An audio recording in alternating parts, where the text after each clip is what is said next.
Hey, welcome back to my game room. I play in a weekly game group at my friendly local game store, and people have asked me what kind of games I play. So I thought I'd divert a little bit from my regular kind of video and just sort of share with you some of the games that I thought was kind of memorable from the past month that we've played in our game group.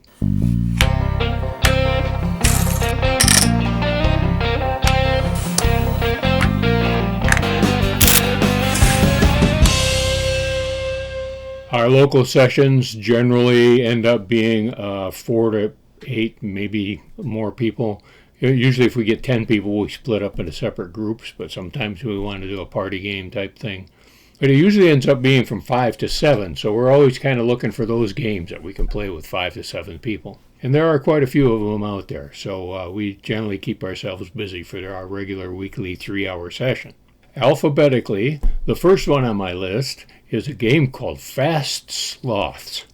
It's a pick up and deliver game, but in this one, you are the item that is being picked up and delivered. You have a sloth and a whole bunch of different animals in this jungle terrain that move about on that terrain in different powers and different speeds and so on.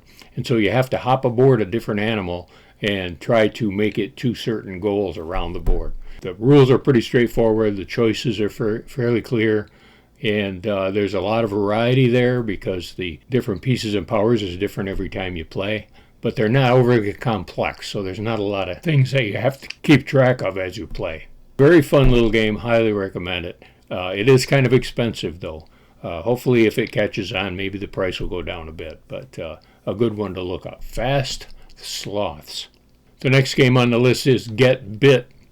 This one you may have heard of. It's been around for quite some time. We played the most recent version of the game. Essentially, this game is based on the adage that if you're running away from a bear, you don't need to be faster than the bear. You only need to be faster than the other person. Well, this one happens to be swimming away from a shark. So who's ever the best swimmer will stay in the lead. But there's a card play involved where you need to beat the other players by the card that you have played. Second guess what they're going to do so that you can try to beat them and stay at the beginning of the thing. This one I did pretty well at. I actually won the game, and that's a rarity for me, but I really like Get Bit. It's a lot of fun in any version that you play. The premise sounds a little grotesque, but it's really a fun game, and I think it's a great one for the family. And the next one is also a pretty fun little family game. It's called Heath. This is a fairly recent one. I saw it on the shelf. I saw a review. I thought this really looked like a nice little game. And then I played it, and I ran right up in the store and bought my copy right there on the way out. Essentially what it is like a Ludo game, sort of like Sorry or Trouble, except that it also involves kind of a low level of deck building. You actually earn points, buy cards to enhance your deck as you play through the game. A really clever implementation, very simple, easy to learn. It's set up with a 2-sided board so that you can play with 3 players or 2 or 4. It's a nice little game and it doesn't cost a whole heck of a lot. So that's called Heath. And then there's Kronologic, Paris, 1920. Now this is a whodunit, sort of a mystery game. And the score sheets are really cool. They kind of look like a roll and write type of thing. Instead of figuring out the culprit and the weapon and the location, you're figuring out the culprit and the locations, but there's also a timeline, and you're trying to figure out what time each character in the game was where. And by comparing all these different notes and so on, you can figure out who was in the right place at the right time. Now, I didn't actually play this one. I got there a little bit late, but I got to sit and watch it played, and it really looks intriguing. I'm looking forward to playing it myself. It's a little bit more to it than the basic game of Clue. But it's in that vein. So if you like Clue, you'll probably like Kronologic. Now, Lake City was a kind of an interesting cooperative game. There are tiles with a whole bunch of different locations that make up a potential city, and each player takes turns being the city planner. What happens is you draw 3 random sites, and these are potential sites within a city. You decide where in the city layout you're going to place those, keep it a secret, but then you reveal what the sites are, and the other players have to decide where they think you think those different sites go in the city. For example, should the nuclear power plant be next to the grade school or next to the donut shop? Or should the park be next to a shopping center or maybe next to the water tower? If the other players all feel the same way you did about the location of those, then everybody gets a point and you begin to amass enough points to be a successful city planner, I guess. It's really clever, and it took us a while to figure out exactly how the rhythm of the game worked, but I'm kind of looking forward to playing it again. That's called Link City. Then we played another whodunit, sort of a deduction game, and it was called Methodology. Now this one was definitely heavier, a little bit more convoluted, I guess you might say, but it's a similar thing where you're picking a culprit and a location and a weapon. The theme is very much based on an Agatha Christie mystery novel, and you have an array of suspects and an array of locations and an array of weapons, but then they are also subcategorized, and then you have a hand of cards, and you're trying to decide who has what cards, and at the end of the game, everybody has 3 cards left over, and then you vote on who they think the culprit is out of that group of leftover cards.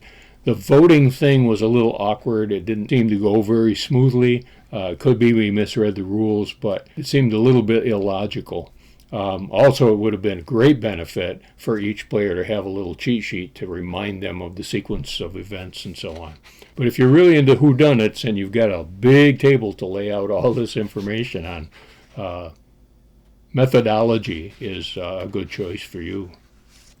And then we played a game called River Valley Glassworks. Now this one I really enjoyed.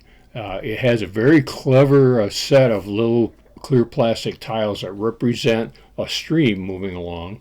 And as these tiles move along, the tiles next to them change the glass bits that are on the tiles. And what you're really trying to do is collect these little glass bits. And each player has a score card that they put these glass bits on, and how you organize those bits and how many of each color you get counts for points. It was very straightforward, and I thought it was very fun to play. It was very colorful. And each player also is playing a character that has a certain special ability. They can break a rule, or they can influence the turn somehow, etc., etc. But not so much that it destroys the game. It's still a very smooth and very clear set of rules, I think, and I really enjoyed this game. I'm really looking forward to playing River Valley Glassworks again.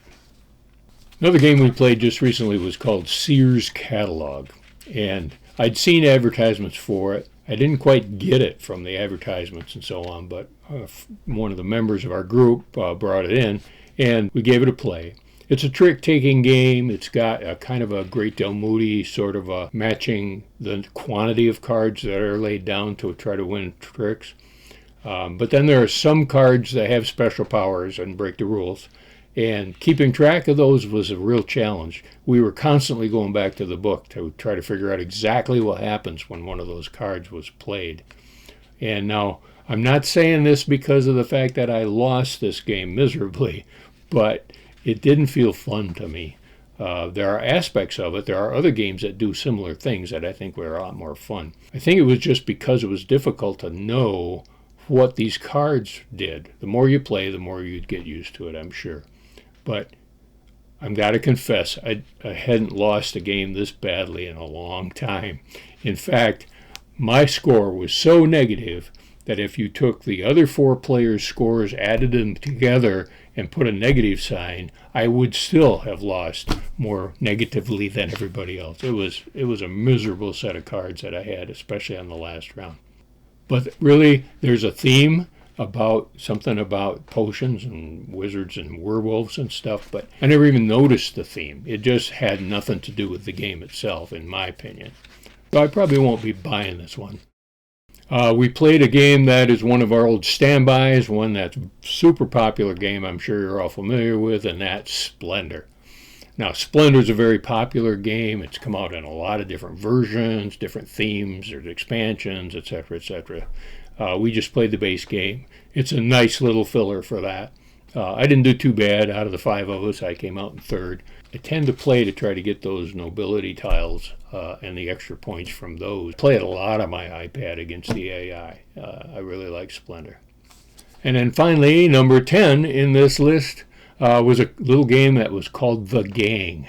And I really like this game. I'd like to play it a lot more. What it is like a cooperative version of Texas Hold'em, if you're ever familiar with that at all. Not only are you trying to form certain poker hands, but you are betting on whether yours is better than anybody else's. But you can't talk about what you have in your hand. You can only talk about where you think it ranks. And that's really fun. It's sort of reminiscent of the game called The Mind. And you're just trying to say, is my card better than anybody else's? I enjoyed the idea of trying to convince people just by your own confidence level that you think you've got a better hand than they do. But it's really a fun game, I thought, and it's called The Gang. And so for what it's worth, that's some of the games that I've been playing over the last month. Kind of a top 10 out of the last month. Some are winners, some not so much. Mostly I'm a loser, so I kind of judge games from the bottom end of the score. But maybe some of these games you played, maybe some of these games you were interested in, and maybe my little narrative helped you a bit to decide what you'd like to know more about. If you got questions, by all means ask me in the comments section here. And also, let me know whether you like this kind of a video. I play a lot of games every month, and I could easily put together a sort of a top 10 summary from each month's worth of games. There are plenty of games to go around. Apparently a never-ending supply. So whatever you play, be sure to play every day.